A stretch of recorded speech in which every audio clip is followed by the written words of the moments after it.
Howdy,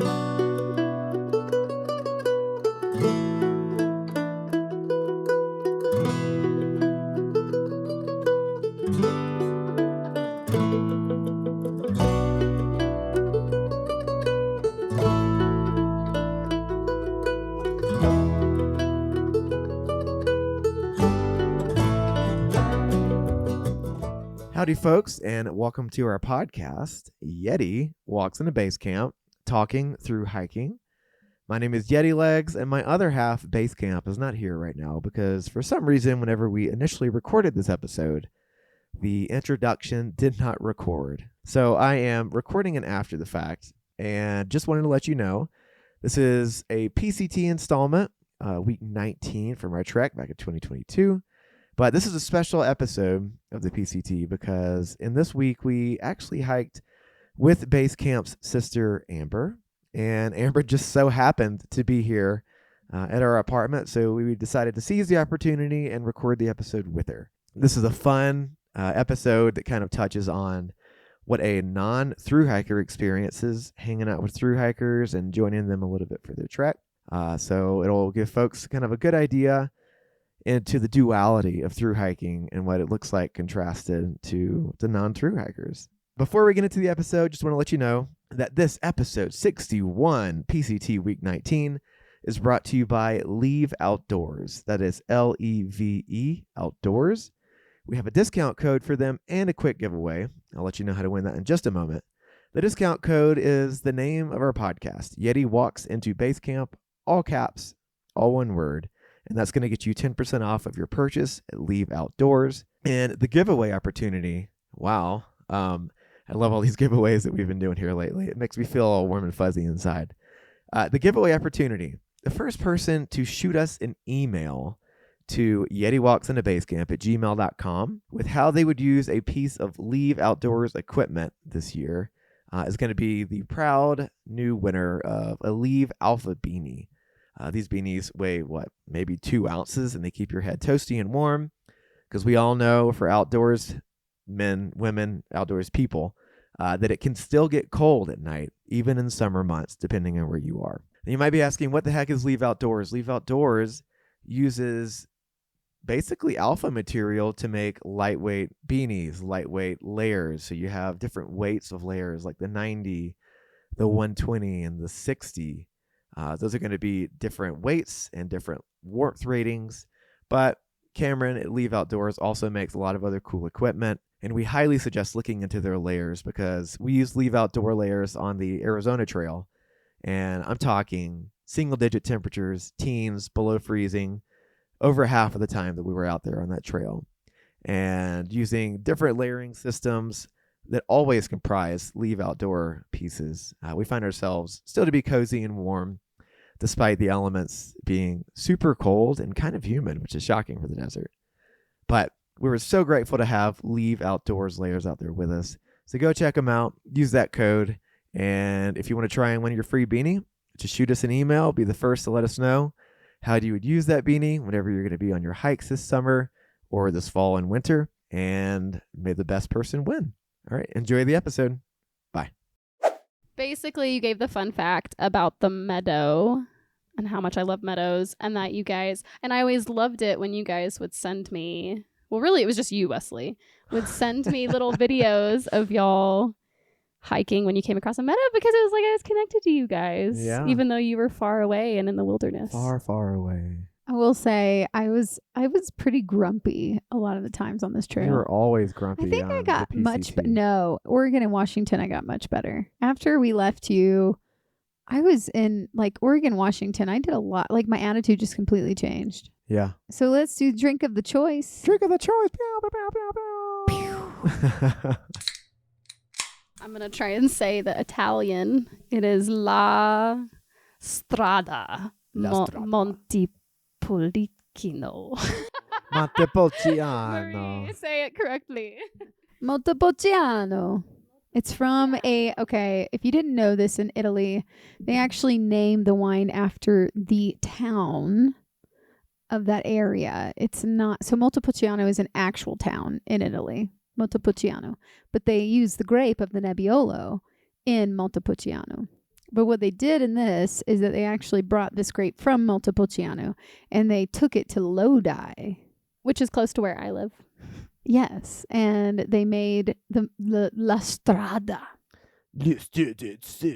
So that's what we're both drinking, me and Sister. That. What are you drinking, Wesley? Das Bier. Yeah. Yeah. It's very you- carbonated. So you can get to the chopper. Yeah.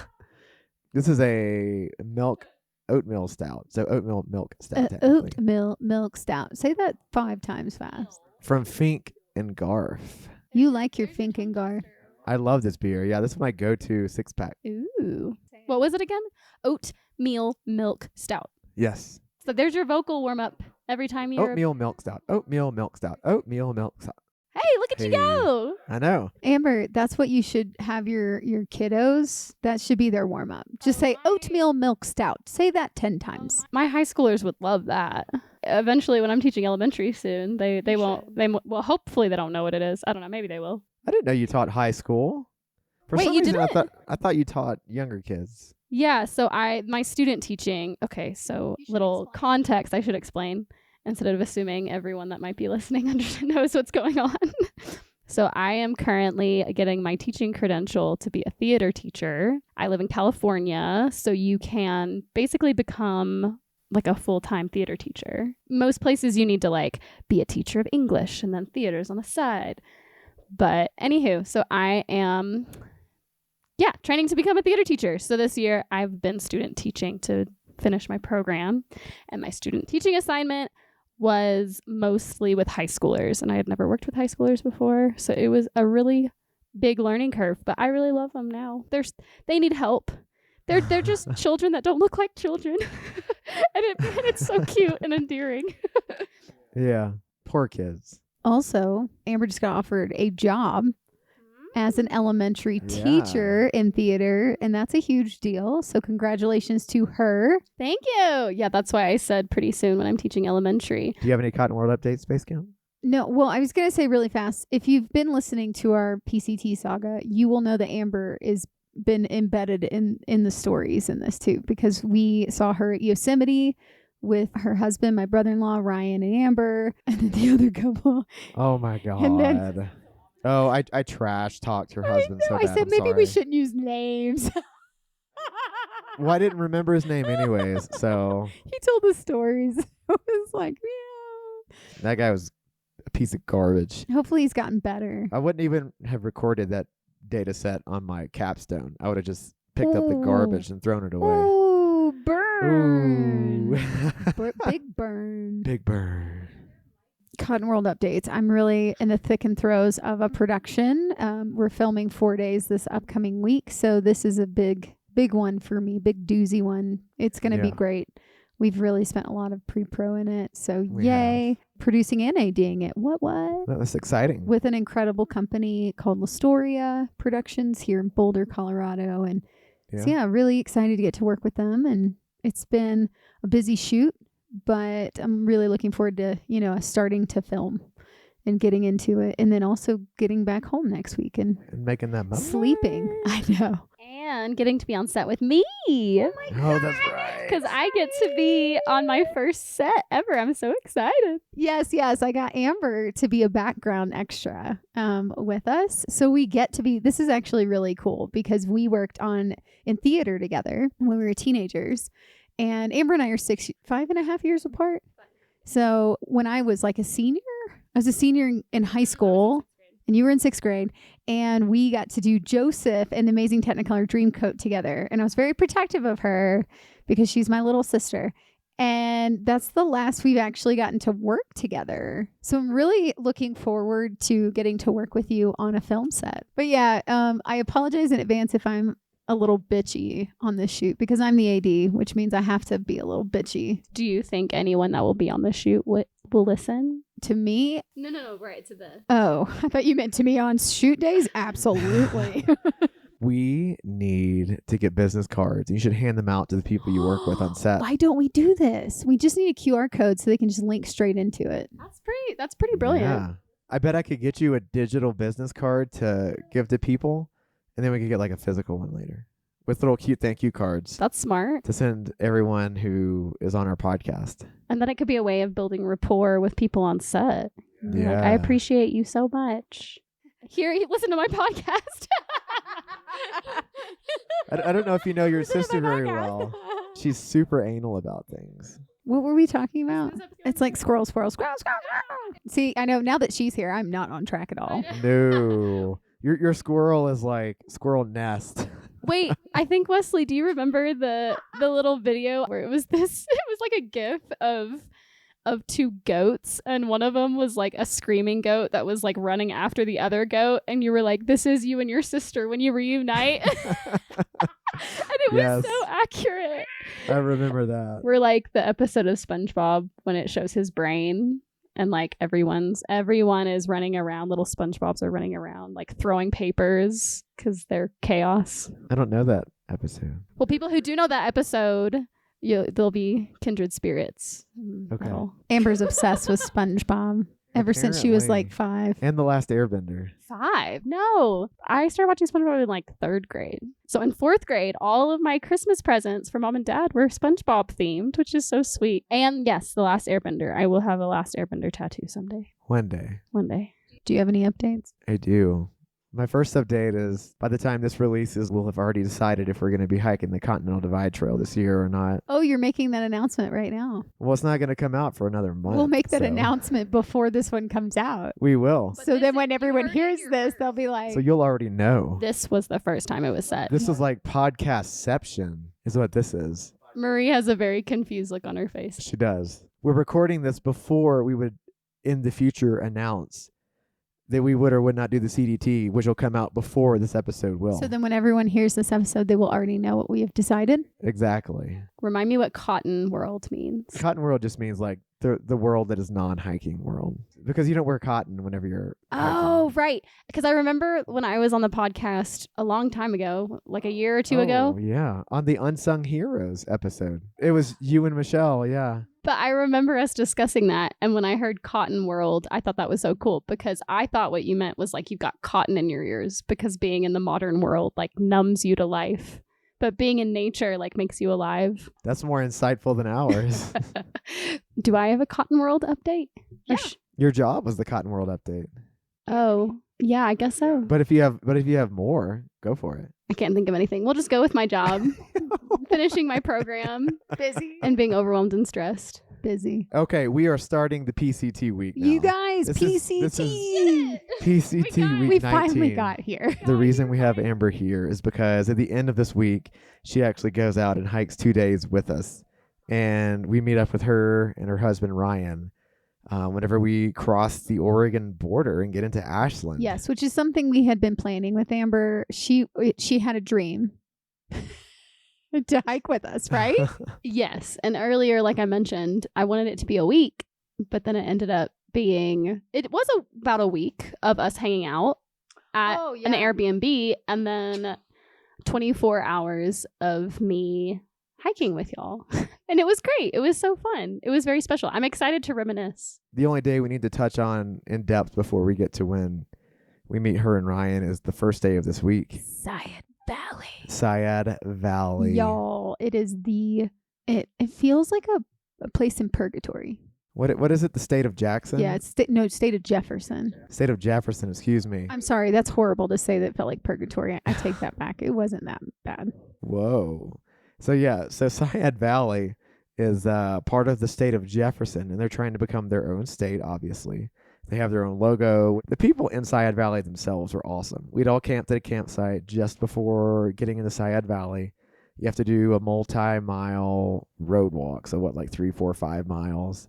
And we did it with this guy named J-Lo. Do you remember I this dude? totally remember J-Lo. He was a fun dude. He was. He wanted to turn the trail into a video game. Well, just like us, because that's what we were talking about, how we have levels and you have boss monsters and you level up as you continue the trail on, and it gives you like extra powers and like extra strength. Was J-Lo his trail name? That was his trail name. Yeah. Okay, I just had to confirm. No, thank you for confirming. We don't know any of these people's real name unless we brought them back into the cotton world with us. I know. It's funny. Like Deuces. We know his real name now. Yeah. I didn't know his real name at all for a long time, but So the main objective in Seiad Valley is to gird your loins and get a milkshake before you do this giant climb out of Seiad Valley. If you're going north, if you're going south, you get a reward of a milkshake after doing a climb. So we all got there for breakfast, and of course we did a huge breakfast itself and milkshakes for breakfast. my milkshake brings all the boys to the yard, and their life is better than yours. And Damn dude, this place was packed, wasn't it? Do you remember? We had to wait Oh, to yeah. get a table in this place. Oh yeah, this diner, it was a cute diner. Honestly, it felt like we went back into the 1960s. And well, because they want to live in the 1960s. And so, I mean, I'm serious. Like these people genuinely don't want to, they want to stay where they are. That's why they want to create the state of Jefferson. They like what they have. So, Exactly. but they had this cute little diner, burgers, milkshakes, and fries. I have a question. Among all of the places that you stop as a PCT thru hiker, was this one of the places that like embraced the thru hikers? Because that's how it's sounding right now. Yes. That's really cool. I mean, amongst all of the problematic and concerning things about the state of Jefferson, that's kind of cool. Well, imagine you're in the middle of podunk nowhere. And you give them money. You're off of a highway, so you have people driving through, stop on occasion, and then you have an army of 50 through hikers come through, and they're dropping about $75 a piece at least, and they have a general store, so they're buying your resupply foods. Yeah. And I will say though, yes, they were very welcoming of all of us and very sweet. Yeah. It was when we entered, when I say purgatory, it's because when we entered Seiad Valley or state of Jefferson, there were a lot of fences with dogs. And I would say no trespassing. It was just like this place that like they didn't want you It's to be. the deep south in California. Yes, that's what Yeah. it felt like. That's exactly what it felt like. That makes sense. That's what I meant. Other than the milkshake and enjoying time there, I remember two other things about Seiad Valley. What? So one, I remember that the resupply shop had the first barbecue pork Sunkissed creations that we had ever gotten. Yes. And then I Oh. remember that we hiked out of Seiad Valley with Build-A-Bear, and he chugged a half gallon of chocolate milk And took off. and took off. It's like the sugar kicked in, like out of nowhere, like turbo button. It looked like a turbo button all of a sudden hit. Like if you can imagine just a turtle and all of a sudden a button gets turned on and they instantly like you can't see them anymore. I think she just called you slow, Build-A-Bear. No, Build is not slow though. No. Do you remember all the people who were trying to hike around the Seiad Valley climb because they're little bitches? There weren't a lot of people, but I remember a few people. I remember a few. It was not because of health issues. They just didn't want to climb. They didn't want to do it. They didn't want to do it in the heat. I know that sounds a little judgmental of me to call them little bitches, but that's how I feel. Wesley judges people who don't do the trail. They did do the road. They didn't do Yeah. the climb. And this climb is a son of a bitch. It was a butt kicker. I will say what you just expressed was very accurate too when y'all were hiking and y'all were frustrated with Yeah. various types of people who were not Thank you. being legit. Not being respectful to the process. You can hike your own hike, but if you just don't want to do a climb so you walk around it, come on. Lazy asses. Lazy. But then they still take credit. Well, didn't we find out Isn't that she the was issue? pregnant later? Isn't that why she like it all came out I that don't she wasn't even doing? remember who it was. It was I a just it was that remember- couple that we met, and we met them at the laundromat before, and then they didn't do it, and then we found out from our friends, this is Matador this is Lilo and Stitch. Was the other person Stitch? I don't know. I don't remember. I just said Stitch. Oh, that's right. We met Lilo, this other guy, and then Bugs Bunny, Yes. and Chester. Those three were at the laundromat. there. Yes. And I just remember that they did the road walk, and then dadgummit, what's her name? Matador and Torch. God, sorry, Torch. Yes, when they also were friends with them and hiked the whole SoCal desert with them, they also said they got a little weird. And then we found Yeah. out she was pregnant or something. Ah, She was pregnant. So maybe that's why. Maybe she was concerned for her health in climbing. I don't know, in heat. I don't know. I mean, but if I were pregnant, I'd be climbing that fucker. good for you. You're also not pregnant. That's true. That's true. Hike your own hike. I know sometimes we go on little mini rants and we get very aggravated by certain things. It's just because through hiking is such a beautiful escape for us. And whenever people disrespect the process, it bothers us because we take a lot of respect in through hiking. Well, also, it's a great teacher It is. It is. And it shows your true colors. Yes, and when you deny the teacher the lessons by not going through the proper channels of the trail, you've lost one of your lessons. Like you've Yeah. lost something that you were supposed to learn. You're like taking something away from yourself by not Yeah. getting the full experience. I will say too, it feels to me like when y'all have this like righteous indignation about certain parts of the trail. Well, no, it's No, but because we it's do, like, we do. well, no, but it's because like some people will take credit for doing the whole thing when they actually haven't. So there's like a frustration of fairness. Yeah. I would love to know what percentage of people with the PCT completion certificate actually finished the whole trail Like didn't break their footpath. or didn't hitch ahead or skip sections. It's probably less than 1 percentile for sure. Really? That feels like a really low percent of the people who have the certificate. I'm saying that didn't break their footpath because of like fires, anything like that. so some couldn't be. So some couldn't be helped, is what you're saying. Yeah, like we're in a very rare percentage that we actually didn't have a fire force us to like skip ahead and then go back and complete it later. Oh, so you mean like a good old fashioned genuine? I'm talking like continuous- full on through hike, did not break it. not flip flopping. Okay. Sorry, not to say that people that isn't real and that you can't flip flop. That is your hike, your trail. You do what you want. I'm just talking about continuous footpath. But you also do what the elements dictate too. If you got to skip ahead because of a fire, you can't help that. Which is so beautiful about y'all's experience because you got the like We lucked out. stars aligned. Yeah, where y'all actually Yeah. could complete the entire trail like within how much time did the 6 trail? Well, no. Like when the fire that shut down the trail was within days, right? The day, well, we haven't gotten there yet, but the day that we finished the trails when they shut it down. Yes. Spoiler alert. Spoiler alert.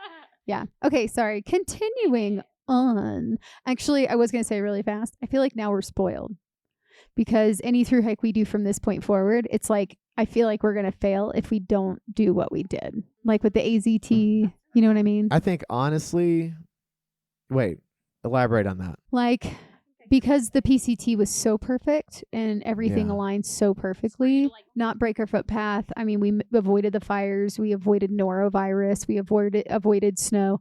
Like we literally every step, it just was ordained feeling of like we were Yeah. protected. And then when we did the AZT, just the norovirus hit. It almost feels like this is what we compare to is the PCT. The PCT was like the golden standard, kind of. Yeah, and now every through hike feels like if we don't do that, if I personally feel like I've failed. Yeah, that the ACT was a hard blow on the morale, honestly. I kind of feel like we failed, even though we're going to go back and finish it. See, and it's not a continuous footpath in that definition, but it will be a through hike. But if we pick back up exactly where we left off, it's a continuous footpath, but it's not a chronological. Okay, so that when I say less than 1%, that's what I mean then. Chronological continuous footpath. Well, actually, it is still technically chronological because it is in sequential time. I guess what it's I'm not saying. temporally.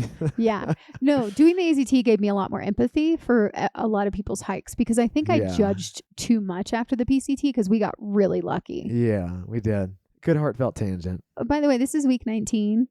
We did how many miles that day? This day we did 21.38, and after we finally got done with the climb, we ended up camping near a couple of other folks, and then later was Build-A-Bear already there? Yes, I think so. Build-A-Bear was already there, but he had just gotten this really fancy through hiker chair that's supported by his trekking poles, and so he was Yes! trying to like pitch that and He was so lounge it proud. around. So proud of it too. If you don't know, Build-A-Bear is a man of few words. And I think that's what makes him so damn funny. I do not need anything. No, he's Belgium and he's younger than us actually. Through hiking is overrated. He just says some funny shit. He's the one who built our backpacks He is. for the AZT. I So know. he is a Build-A-Bear. Yeah, they just didn't get here until after we got back from the AZT. Yeah. Dude, we did over 5,500 feet in elevation gain this day in 21 miles. That's a lot Dude, of it was a climbing. big climb out of Seiad. NorCal has Some big some old climbs. climbs. Also, while I'm thinking about this, before we go into the next day, I'm wondering, do y'all enjoy our PCT episodes and how we tell the story?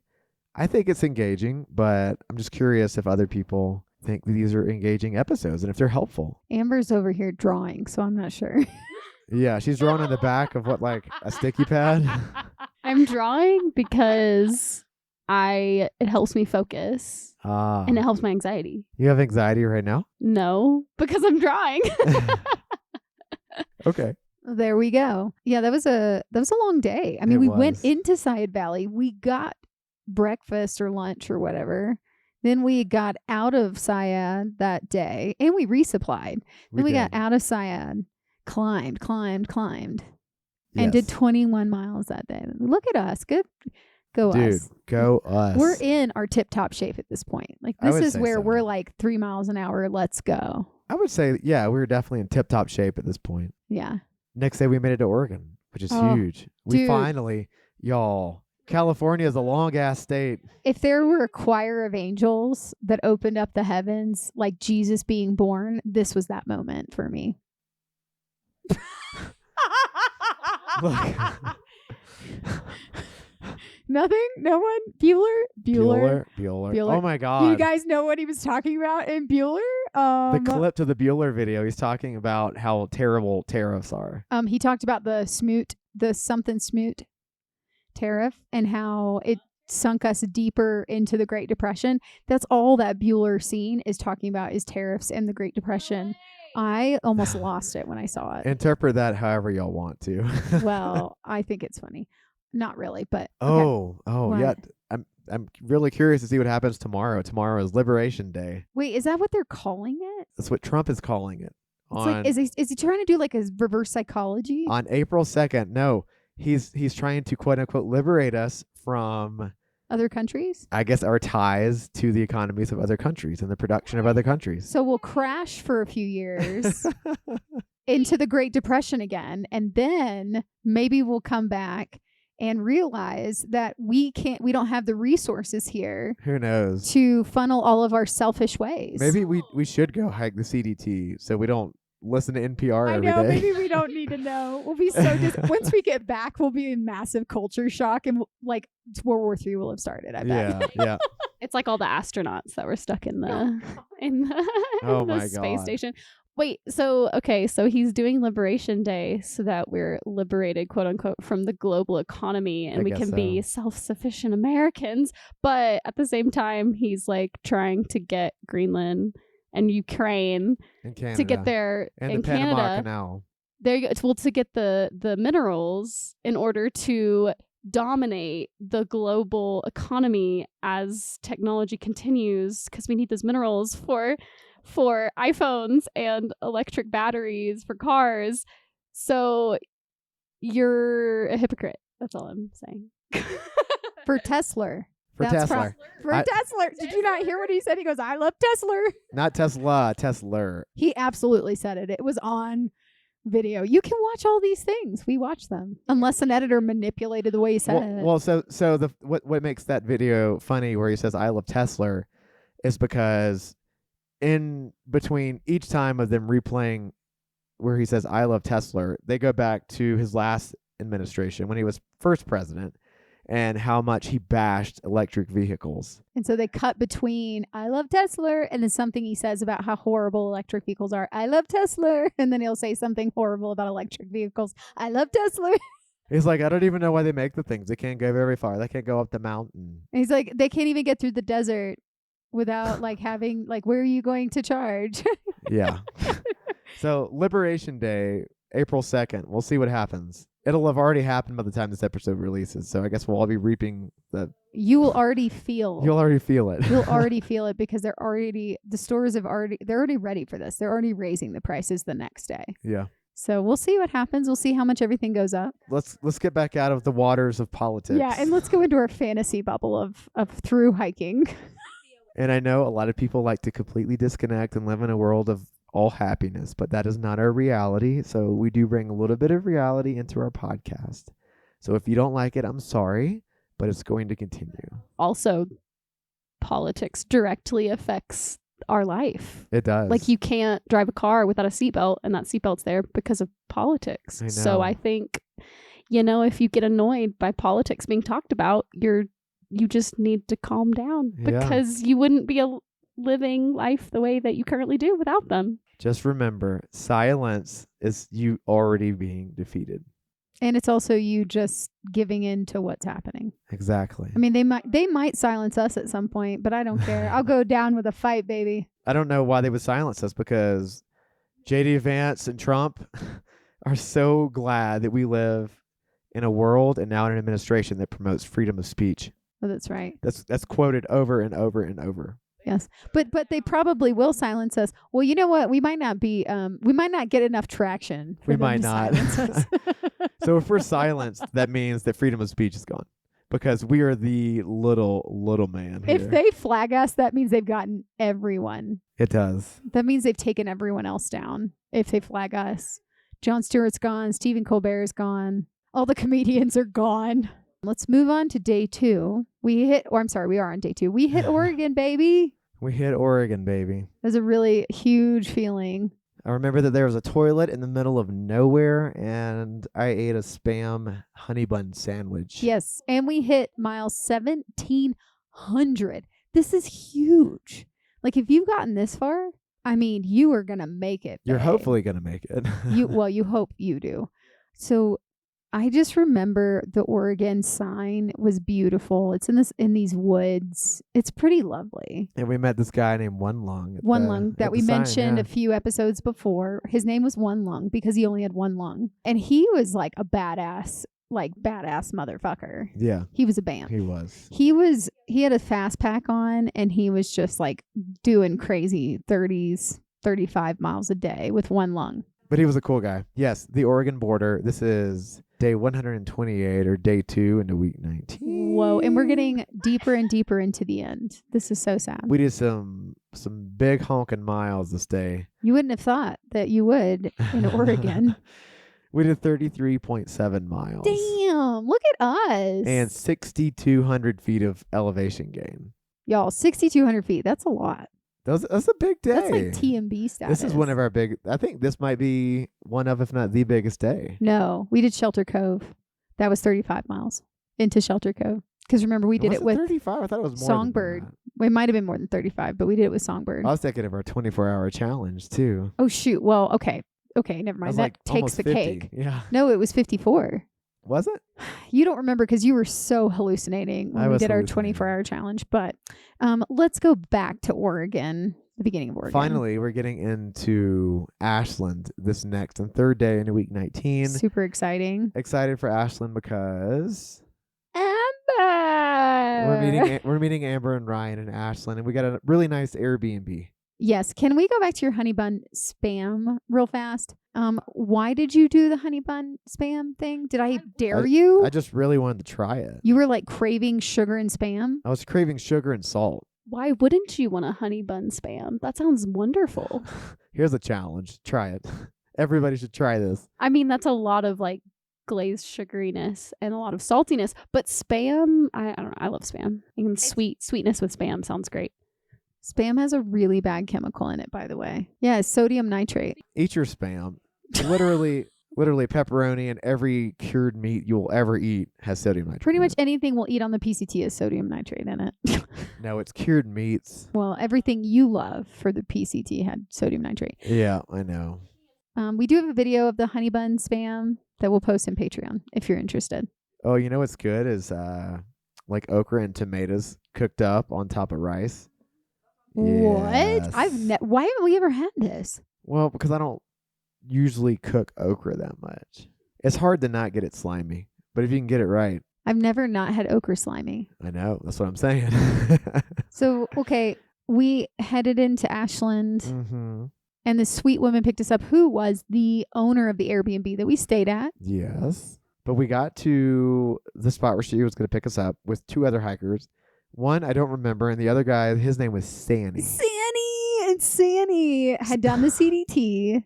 And had he done the AT? I don't know. All I remember about Sanny is he didn't like any negativity, and I don't know how the man did this, but he survived literally on ramen and Cliff Bars. Yep.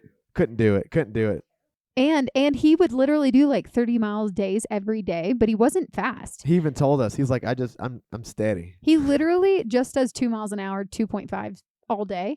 He just wakes up super early, just walks all day. Yep. And then he goes to bed at night. And he does 30, 35s just just because he wants Because to. he wants to and he can. But he's not the rabbit. He is the tortoise. Slow and steady wins it. Yeah, but he was great. And then he was talking about how fast we were. I was like, man, I was like in a good, like, man, I'm feeling good. 3 miles an hour, baby's my normal pace now. Yeah. And he was like, wow, you guys are fast. I was do like, remember that. We like to go fast. I'm going to go fast, Ricky Bobby. Okay, so we get to Ashland. We take 2 zeros in Ashland. You and I get to the Airbnb first, and then Amber and Ryan show up later that night. What do y'all remember from our 2.25 days in Ashland? I remember that we had dinner with you guys when the first night you got there. And then I remember, we resupplied before we got to the Airbnb. Yes. We did all our resupply, and we got like groceries for all of us. You guys got groceries as well, I think, that you brought. And I just remember that it was a beautiful Airbnb. It was so cute. Like, it was in this overlook and kind of tucked away with a farm or something. Something like that. The landowners were still staying on the property, but we were in like a guest house thing above the garage. Yes. And then I remember we went to a winery while we were there. I remember we had good dinner with you guys. We went to Bellafiore. I remember Ashland. We didn't do too much in downtown Ashland, but it was kind of a hippie town. Yeah. Do you remember anything, Amber?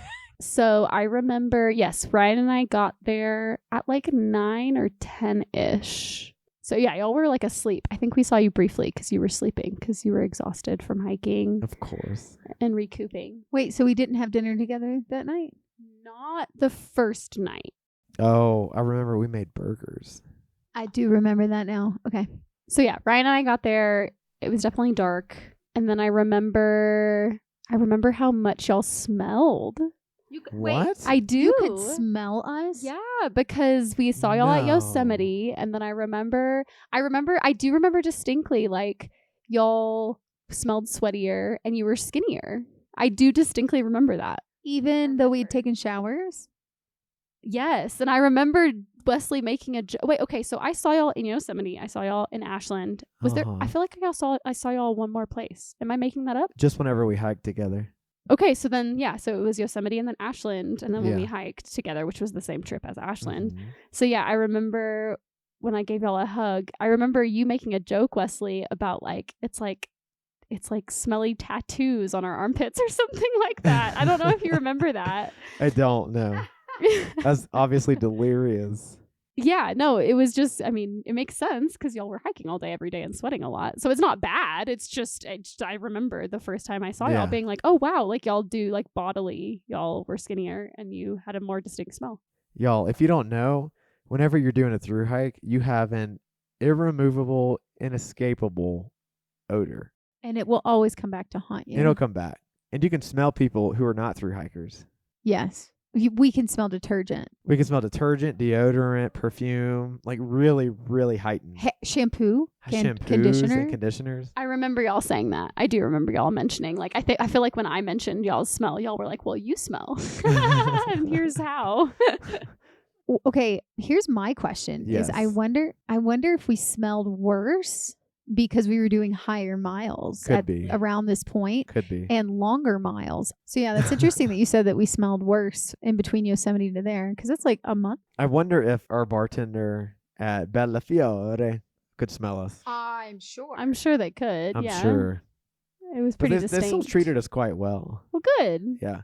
We sat outside anyways. Not judgmental people. No. Okay, zeros in Ashland. So Zeros in Ashland. I remember us eating together because I have pictures of it. I have selfies of it. Yeah. And it was sweet. Y'all made remember- tacos one night. I remember that. And then I think another night was like curry or something. That's not. Yeah, I remember I say we. I don't really cook. Ryan cooks very, very well. He's a very good cook. And I remember we like wanted to cook for you guys. And I remember one night you guys made it clear that you wanted to have sex. So we like turned the music up really loud and we like put the like fan on above the oven so that you guys could have Oh. sex while Ryan was cooking and I was, I don't know, cutting things up and washing That doesn't sound like us dishes. at all. That feels like a lie. That doesn't sound like you guys at all. No, No. anywho, but that probably was the first day, the first like full day And then I remember, to the point of it being a farm or something, I remember looking out the kitchen window above the dish, the sink in the kitchen, and it was just really pretty and green. I think I saw deer at one point. And it was a pretty just really long drive into the downtown area. Mm-hmm. Yeah, I remember that much. It's funny because I actually went to Ashland. I don't know if y'all know this. I went to Ashland in October of this past year because my high schoolers went to the Shakespeare Festival for a weekend. That's Yeah. awesome. I thought I texted y'all saying that I was there because it was cool to be there. I was like, oh, I remember seeing some of these places. And we went to the Shakespeare Festival, which was also really cool because I remember us learning when we got there that there was a Shakespeare Festival there, and Marie and I are theater people, so it was just cool. So I'm like kind of mixing up some memories, I think, of being in, because downtown Ashland was really cute, but when I went with my high schoolers. But anywho, so yeah, I don't think we really spent much time in Ashland proper. But yeah, and then I guess that gets into the hike. Yeah. Because Ryan just got to hang out and in the Airbnb for a couple more days while I was suffering. Why did we never do any weed, any gummies, any Why? drugs? Why didn't we? We didn't do anything. We drank, Nothing. but that's not abnormal. Oh, I remember us playing, was it Cards Against Humanity? That sounds right. I remember me getting to see how you guys prepared for. Oh, we repackaged our food. Yeah, and you're in the baggies and all of that. Speaking of drugs. Yes, that is. And I was figuring out how to pack my backpack, and you guys were helping me with that. So I remember that whole process was kind of cool to get a glimpse into what's it called? A resupply day looked like for you guys. And then I remember making a comment about how many plastic bags we used, and Wesley, you were like, yeah, it kind of breaks my heart how much plastic we have to use. Yeah. Something like that. And then that evening, the night before we hiked, we played, I think, Cards Against Humanity. I feel like even though we're using a lot of plastic zippies, your carbon footprint is so tiny when you're doing a through hike That makes sense. than it normally would be anyways. Yeah. I also remember, again, I packed my AeroPress. Yeah, you I did. packed my freshly ground coffee right. Okay, before you go into this, just talk about all of the things that you packed. That's literally what I was And gonna what go was your into. weight? And I just want to establish this. What was your kind of weight that you were carrying, and what did you pack? Okay, so Amber was hiking out of Ashland, Oregon with us for literally 2 days, 1 night. What did you pack? Literally, yeah. So it's funny because I'm a wee little babe hiker. I don't know. I don't remember how much weight there was, Marie, but I remember I wanted to take a deck of cards, and you guys thought that was funny. I feel like I want to take a journal and like a book, and you guys thought that was funny. Of course. And then yes, I took my AeroPress. I took some freshly ground coffee, and you guys thought that was funny. And and I remember we talked about the coffee specifically, and I was confused. I was like, why wouldn't you?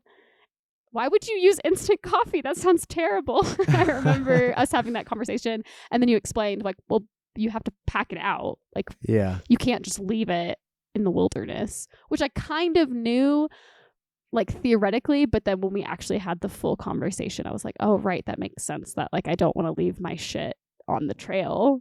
Yeah. So of course, yeah, like I'll take it with me off the trail when I leave, but it didn't sink in fully what that meant to pack in, pack out. I'm trying to remember my tent. Oh, you had the Nemo Aurora. That's it. But yeah, it's 3 pounds and something, which I remember when I was preparing to hike with you guys, we had time to talk about the pounds of my specific gear that I had to have. And I remember you saying like, that is a lot of weight, but Your pack was like towering over your head. that's right. It was huge. Cause I have a Osprey red. It's like the most, like if you know back like hikers packs, it is the like only women's Osprey bag, I think. It's big. I was going to say, I thought it was funny because, we've been hiking for 4 months at this point. Everything's fine And tuned. everything's fine tuned, and our backpacks are small. The biggest thing we have in our backpack is our food at this point. Like, we've figured out how to just shave. Wait.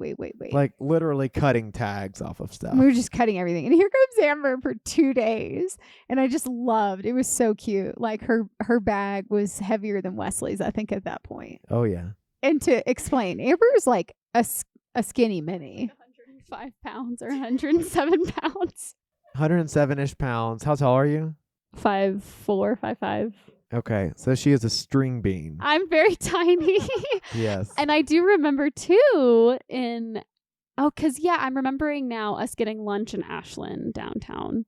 Oh, the pizza place. And then we went to a brewery. And I remember seeing another PCT hiker and like on a hiker's pack, how you have that like drawstring and then you have like the flap. And how this guy had the flap off. Like he didn't have the flap on his hiker's pack. And I thought that was really weird. Uh-huh. And then after hiking, I understood like, oh, that was just like another thing towering over my head that you didn't need. It was just this extra elective thing that you didn't have to have. You're talking about the brain. The brain. The brain. The brain. What are we going to do tonight, Pinky? Conquer the world. Thing we do every night. Try to take over the world. You said it wrong. Damn. You said, what are we going to do tonight, Pinky? It's, what are we going to do tonight, Brain? Oh, that's right. The same Think we do every night, Pinky. Try to take over the world.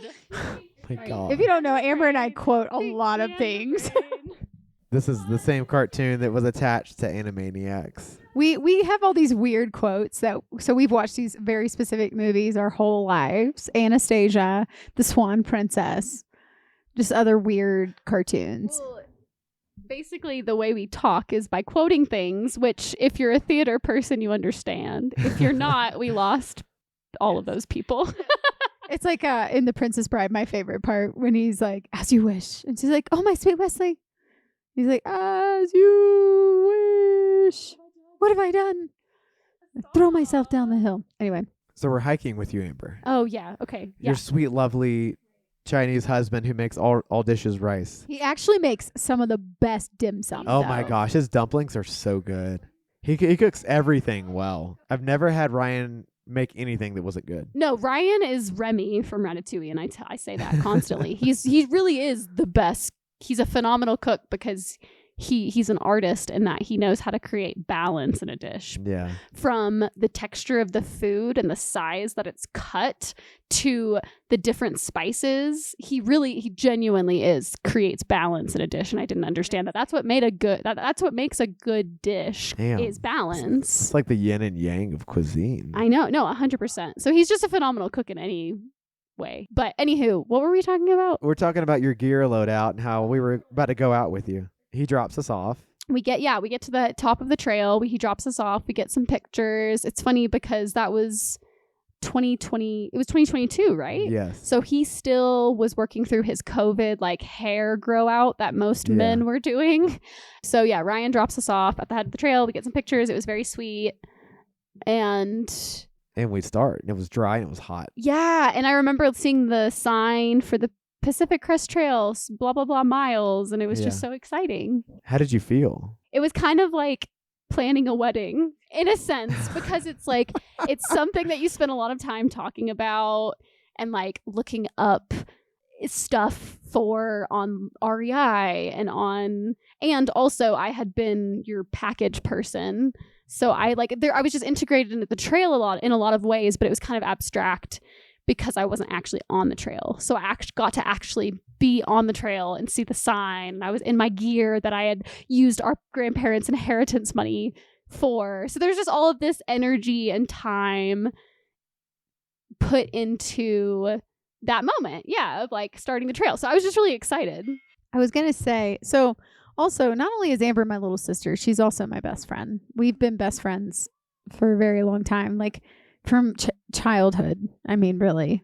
We would have tea parties together and dress up in cute little princess dresses and stuff. And I would boss Amber around all the time.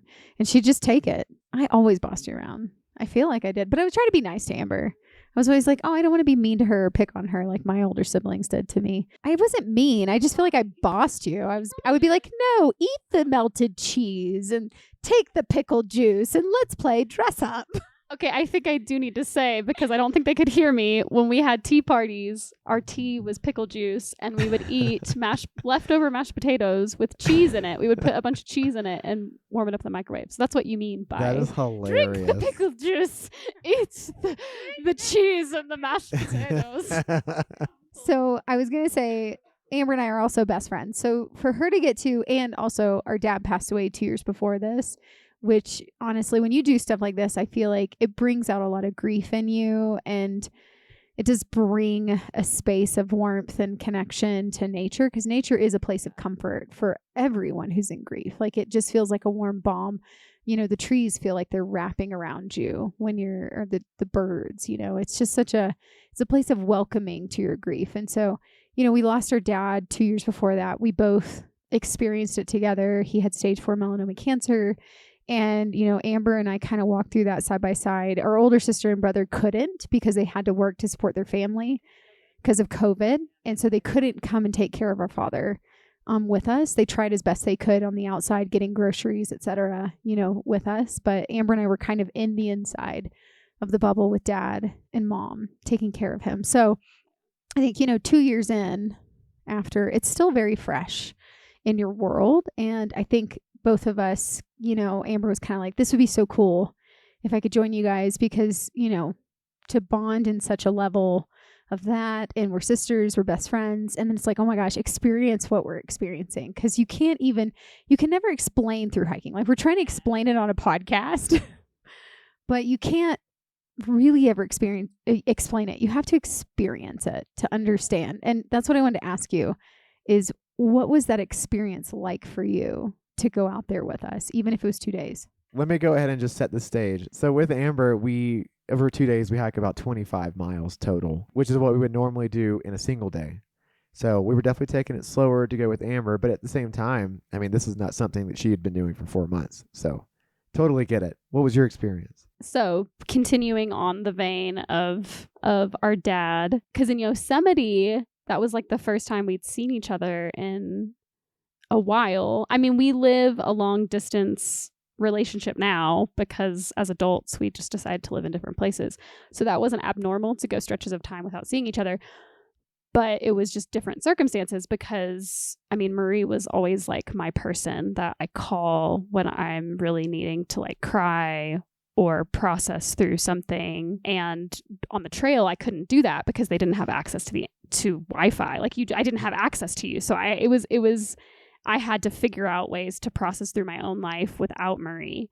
So then when we saw each other in Yosemite, it was like this moment of like, oh my gosh, it was just such a sweet reunion of seeing each other and in this different way of long distance. And I remember you talking specifically about like how special it was to be grieving dad, specifically immersed in nature. And I don't remember if I had much to say. Like, I remember listening because I hadn't experienced being on the trail yet. So then fast forward to being on the trail with you guys. I had helped with your packages and I helped a little bit. I feel like I was mostly a sounding board for you, Marie, before y'all, like as you were planning the trip.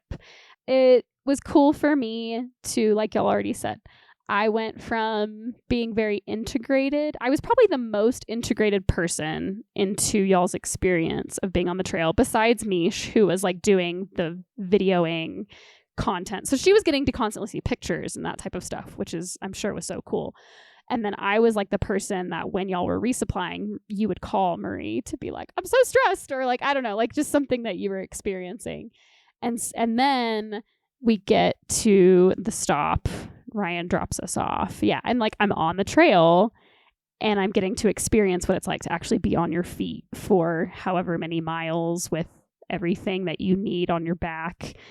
And so I got a glimpse. I remember leaving and like saying that to people. Like I further appreciate what they're doing because I got a small glimpse into what they're doing on a very different scale, because obviously I knew I was going to be leaving within 24 hours and I was going to be back in my bed soon and all of those things. Whereas you guys had like a very long stretch of time where literally all you owned at that time was on your back. But yeah, it was cool to experience that after being so involved. And some fun facts that I remember was I was doing a straight play called Tiny Beautiful Things about Cheryl Strayed, who did hike the PCT. I feel like that's probably how most people in like the normal cotton world know about the PCT is through Cheryl Strayed. Reese Witherspoon's movie Wild, because she read Cheryl Strayed's book Wild, which is about her experience on the Pacific Crest Trail. And another fun memory that I'm remembering is before you guys left for the PCT, we watched Wild together. And it's really the story of her processing her grief about her mom dying when she was, her mom was like in her 40s, and then Cheryl Strayed was probably in her like early 20s. So her mom died at a young age unexpectedly. And so she was in a really hard time of life and then decided to hike the PCT. And so I was just always really fascinated by Cheryl Strayed's story. And then I get with you guys, then we meet up, and then I talk about Cheryl Strayed, and you guys were like, actually, she only hiked like this many miles. She didn't even hike the whole thing. And like the movie makes it look like she did. It was really funny, which is fine because you guys were like in the thick of it. So yeah, you were experiencing what it was like to hike from certain distances. It was just funny. Whenever she throws her other boot off the mountain, I'm like, you freaking idiot. Like, at least have one protected foot. Come on. Right, yeah. But anywho, just to the point of grief and like something about walking for a long time and forcing yourself to be alone with your pain is, I don't know, that like the trail either forces you go through it or you get to choose to go through it because you decided to do the trail. Something about walking. Yeah, 100%. Marie said EMDR. Yeah, if you don't know what EMDR is, it's like it's a technique in therapy of like activating both sides of your brain through rhythm. And walking is a form of doing that, where it kind of puts you in this state of a hallucinogenic state, where it just brings your subconscious into the conscious. Sidebar, as a psych major, a lot of people in the psych world don't like EMDR because it's not a very well-researched thing, but there's a lot of anecdotal conversations that I've had with people and I've heard on podcasts of how helpful EMDR is. I have experienced EMDR. Marie's experienced EMDR. And so anywho, yes, it's like because the act of walking is very rhythmic, and so it can activate both sides of your brain and force you to bring things that you don't want to really process into your conscious processing. So question, do you think the fact that you're walking, and since you're walking, you're either looking at the ground that you're about to walk on so you don't trip, or you're looking at your surroundings? You're not looking at a phone or a computer or a TV. Do you think that plays a role in it as well? I think, yeah, 100%, in that like there's no way you can be distracted because you have to be present so you don't trip. So you're just aware of your surroundings. You have a lot of weight on your back. At least I did at that time. Yeah. I think so for sure. Again, EMDR, in my experience, when I had tried it with a therapist I was seeing, she gave me 2 objects that felt like a stone, and they vibrated, and the vibration would go back and forth. And then while I'm getting used to feeling this vibration in my hands, she would ask me questions about the thing that was traumatizing. And so that's specifically an example of a way that EMDR is used within a therapy session. If you're walking, it's different than like per se. I guess it is. I don't know. I'm trying to go ahead, Marie. You clearly have lots of thoughts. Well, no. No, say the things. Well, yeah, I was going to say, because I did experience this though with trauma therapy and grief therapy, or sex therapy, I guess. Because I was, not to get too, okay, so I was sexually abused when I was a kid. It didn't come out until my 20s. I had blocked out the memory. It's kind of stuffed it down. I started going to trauma therapy and sex therapy in my 20s.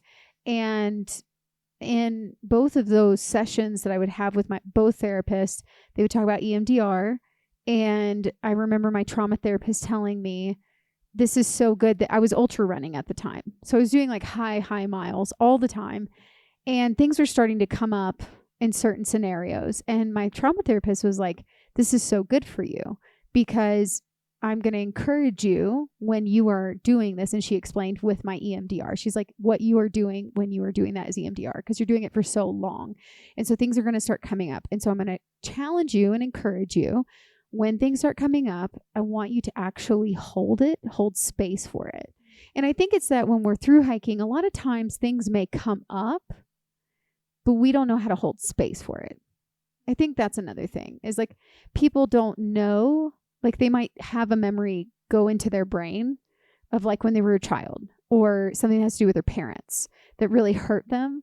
And you have that choice when you're through hiking of either embracing it and holding space for it, like it's a little baby bird in your hands, and like looking at it and analyzing it and loving it well and cherishing it and like grieving and like really fully going into the experience, or just sloughing it back off when you're hiking and then turning music on and just keep going.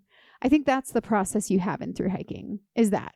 And that's what you're saying. Like in EMDR, it's like you have a guided person who's on the outside going, okay, you clearly are having a response to something. Talk to me about it. And then they start guiding you through it and helping give you the tools to figure out how to process the emotions that you are experiencing in that moment and letting you fully engage it. I think in through hiking, people don't know how to do that a lot of times.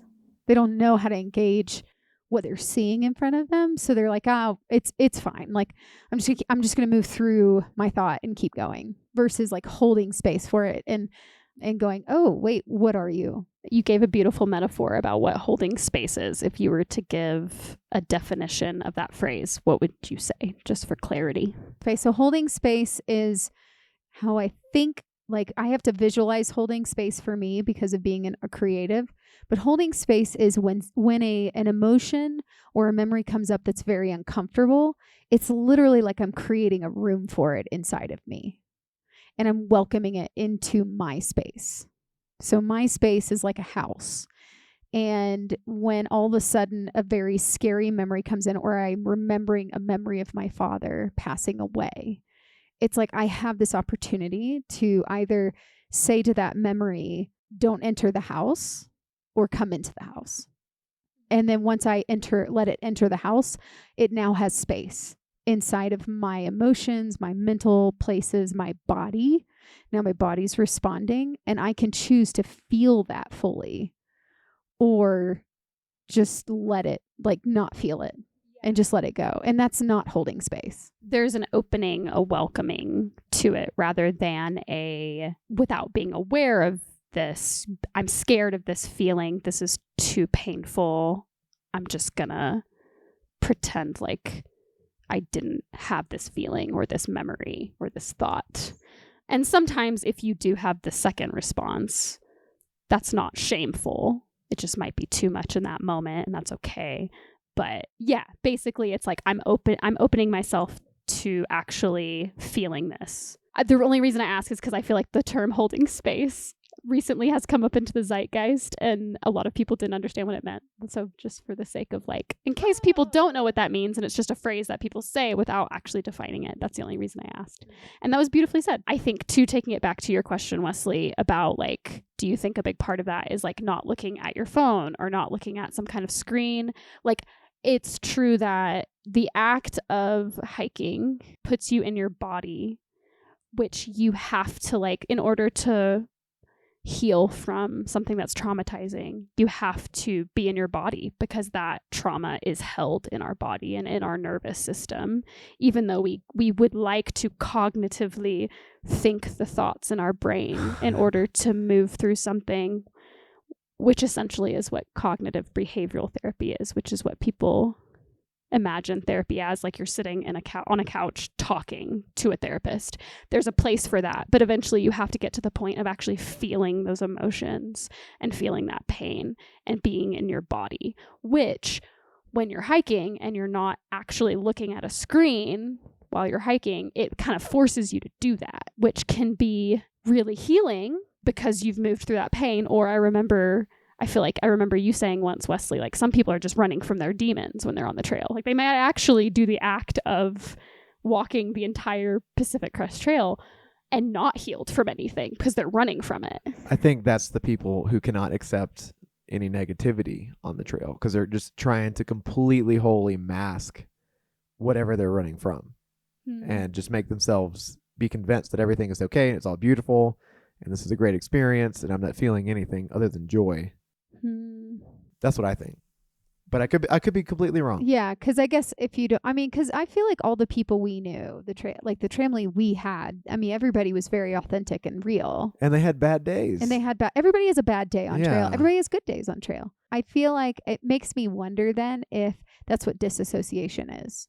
Yeah. If you disassociate, like, it makes me wonder, it's just going down a little rabbit hole, but it makes me, not like we haven't gone down like 100 rabbit holes, but it makes me wonder if, because in disassociation, you, like, the term of it is you are literally feeling something or thinking something, but you say something different and your brain actually disassociates. Like, you begin to create this weird thing inside of yourself where you create a part of yourself and the definition is disassociation. Amber actually probably can weigh more into that psychologically, but I just wonder sometimes if people on trail, if painful memories are coming up and they don't process them or admit when they're having a bad day, but they just say, oh no, everything's great. Yeah. If that is a form of disassociation, which creates your subconscious, actually, it like numbs it out. I mean, we've all got pain. We've all got anger and fear. Yeah. But I guess you got to learn to embrace it and not try and, I guess, stuff it. Yeah. And I think that's what the trail can give you. It's a gift. Yeah. It can teach you something about processing your emotions and you're like becoming one with yourself and not disassociating your body from your mind, but letting it become one. Yeah. And letting it feel and letting it grieve and letting it have joy, because I think the greater levels you can grieve is the greater levels you experience joy, or deep love or whatever. Just to bring it all back around, and it aligns with the emotional health and grief and healing conversation we were just having. When y'all say my experience on the trail, when I think back, the things that were special to me about it was, taking it back to Cheryl Strayed, she was someone that even before our dad died, I remember the movie Wild was special to me because it was very honest. And then our dad died, and I felt like I related to that story a lot more deeply because of our experience of our dad dying from cancer and like taking care of him, being his caretakers, and like seeing that process. And like there being a specific scene in the movie of like her and her brother talking about how wild it is that their mom is dying, and they were laughing about it. And like Marie and I have a very distinct memory of a similar experience to that. And then part of my experiences with our dad dying was me deciding to go back into doing theater, because the performing arts was always a very special, and not even special, like it's what brought me to life. It was very sacred. Marie just said sacred. Yes, it was very sacred. It's something that's always brought me to life. It's kind of, I mean, honestly, as a human, like, it is my heartbeat. It is like, if I'm not doing it, I feel a difference in how I show up in the world. And for years, I just kind of let it fade away.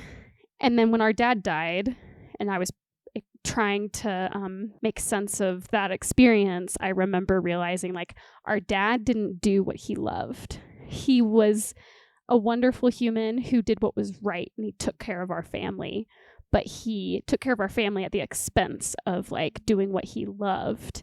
And to be honest, I don't even still to this day fully know what he loved, because that had faded away for him. Our dad died in May of 2020. And then in 2021, I decided to start auditioning for community theater again, because theater was always something that I loved. And I knew I had to do what I loved, and something that I deeply loved had faded away in my life as an adult. And then that led me to becoming a theater teacher. So to bring it all the way back to the beginning of this episode. So on the trail, one of the shows that I was in literally at the same time, I was learning the lines of a straight play called Tiny Beautiful Things, which is about Cheryl Strayed, because she had a blog called Tiny Beautiful Things. And this play was written from those blogs. It was like a ton of excerpts of that blog. And so I was literally learning monologues and lines about that show while I was walking the Pacific Crest Trail, which she had hiked, and processing like the death of our dad, which to me on the trail itself wasn't as like immense and deep as it was for Marie, but it was like, it was there. And it was, so that's what was really special to me, was the alignment of like, I'm doing theater again. I'm on this trail that this lady hiked when she was processing the death of her mom, and I'm doing a play about her. And so all of that was really special to me. And that's what I always remember, was like, there was a specific part of the trail because I was a lot slower than you guys. You were way ahead of me at one, I mean, which was fine. I remember Marie felt guilty about that at times, and I was like, no, it's fine. Like I'm not as in shape as you guys. That's just the reality. It's fine. So you had like hiked way ahead of me, and I couldn't see you guys, and I just let myself kind of have time to like run through my lines. And so it was just really special to have that moment of like all of these different parts of life kind of aligning while I was actively hiking this trail. So yeah, but that was my experience, I feel like, on the trail. Thank you for sharing that. Yeah. That was very beautiful. Thank you. That was really beautiful. Also, we got to see your play after the trail. It was really cool. It was. Okay, now heading then to, did it hurt, Amber, when you were hiking? Yes. So I guess there's everything I shared. And then to summarize the rest of the experience, I don't think my feet have ever hurt so bad in my life. And by the end of the miles, Marie was like, it was so sweet because the two of you like slowed down and you were coaching me through the last few miles.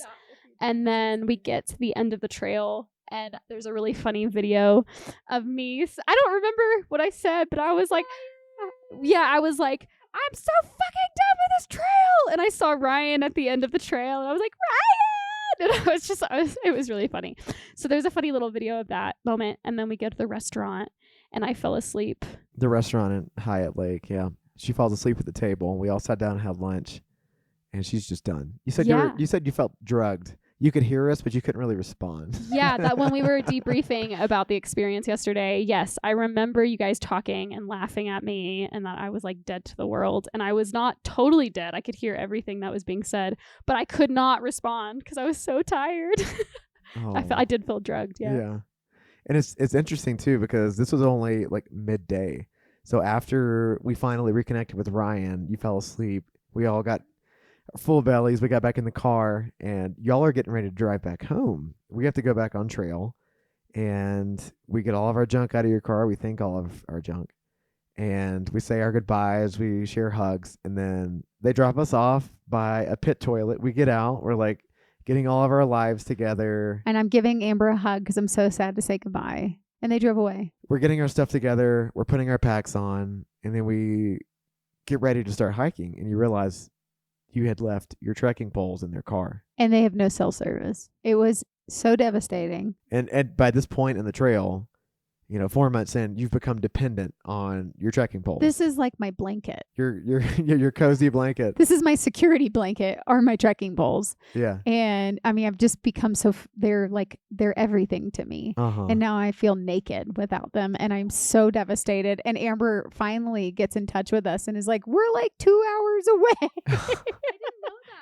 Oh yeah, I was so devastated. I was devastated. like crying. I was like, no, I don't have my poles. Yeah, but to add insult to injury, she was also not feeling well. I got sick. I don't know if the food, I don't know what happened. You were such a trooper, because I remember in that phone call when I had no idea that y'all didn't have service, and that's why it took a while to get a hold of us. But in that conversation, I was like, no, like we will turn around and like bring you your poles. And you got so serious. You were like, no, I do not want you to turn around. It's okay.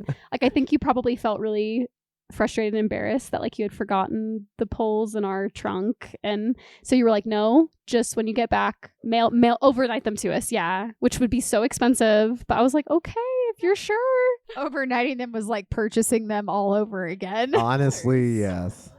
It reminds me of that time we bought $150 worth of Tyvek for the Arizona trail. We haven't told that story yet. We'll wait and tell that story. We'll get to that story one day. Yeah. So Amber, after y'all dropped us off, we hiked another 8 miles. Yeah. So we did 22 miles that whole day. We hiked another 8 miles. We got to this place called the Clum great name, Clum Landing Campground. And she physically could not go any further. I didn't even eat dinner that night. No, I was we sick. pitched the tent. Yeah. You got inside and went to I sleep. curled up and went to and sleep. I did everything else. He like cooked dinner for himself. He was like, "Do you want anything?" I was like, "I can't eat anything. Like I'm feeling so nauseous." Yeah. And I don't know if it's just the food that we ate. Maybe I ate something It could have that been. disagreed with my stomach.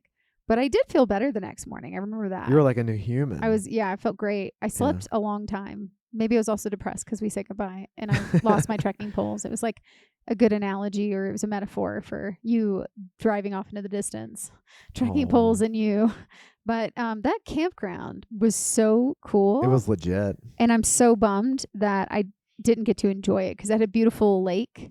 Beautiful lake. Pit privy. Dude. I mean, no one was there. Not even a pit privy. This is like a fully functioning bathroom. Like showers. I mean, it was so freaking nice and I couldn't enjoy anything. And I remember there was a windowsill and someone had started leaving fuel canisters on it. And so we were just like, I was just like trying to pick the one with the most fuel in it. Yeah, take he it was with like, us. listen, he was like doing the shake thing to see which one had more. And I just remember being like, man, this is such a great campground. What a great zero this would have been. But we ended up doing that whole week. 102 miles with a double zero. Right. And then doing 9 miles with you. And then, well, how many did we end up doing with you? 20, you said 24? About 25. 25 with Amber. But 102 miles in 5 days.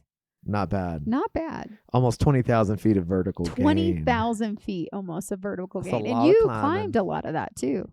Probably with like 40 something pounds on your back. Yeah. Half your weight. You did about 4,000 feet of climbing with us. Yeah, Yeah. you did. We didn't get to talk about our campsite like super fast. I had never experienced what's it called when you camp in the deep in the woods?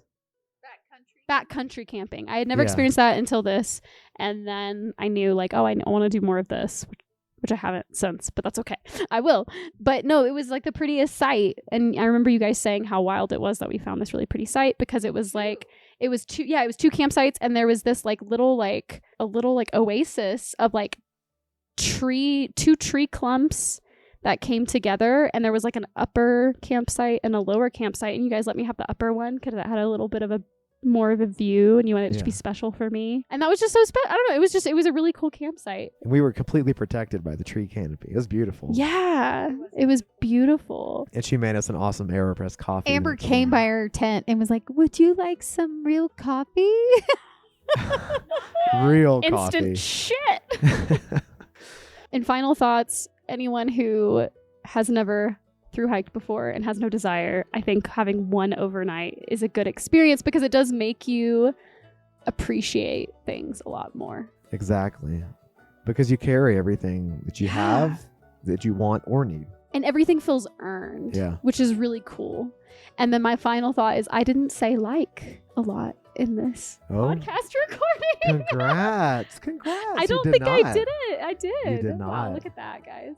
This has been a great episode. Well done, Amber. This has been such a different, amazing episode, I though. know. Like, I love that we went down the tangents of mental health. Honestly, it needs to be talked about more. I think so. And, I realized I probably haven't talked about Dad's death a lot in our PCT stories, surprisingly, because that was a big piece of my experience on the PCT. Yeah. Maybe we should bring more of our mental health into our stories, but Yeah, I think we can do that. Yeah, we are. We're in the anniversary of our dad's fall, then taking care of him, and then his passing was May 23rd. So we're in that right now, which is wild. April was a huge month for us, very traumatic month. But yeah, you guys, thanks so much for listening. And Amber, thanks so much for being on the podcast. Seriously. Thanks for having me, guys. Yeah, of course. Thanks for being here. It's always nice to do in-person interviews. I bet, yeah. We just need a third mic. I know, we need it, which we will get very soon. This episode is brought to you by Galena Mountain Projects. We love their clothing. We love their Sawatch Sun hoodie, especially. It's made of bamboo blend. It's the best. Go on their website. You can get a 20% off discount using the code WB20. So that is Whiskey Beta 20. Also wanted to give a huge shout out to the Fire Once Lost for our intro music. We love it. The track is called Appalachian Trail. Thanks Charlotte and AJ for editing our podcast episodes. And whichever you get this one, Godspeed. Oh yeah, good luck, you guys. And as we were hiking in the Pacific Crest Trail all together, there is one phrase that we love to share. And as Amber is flying away this weekend back to California, we will say to her, Happy trails. Happy trails.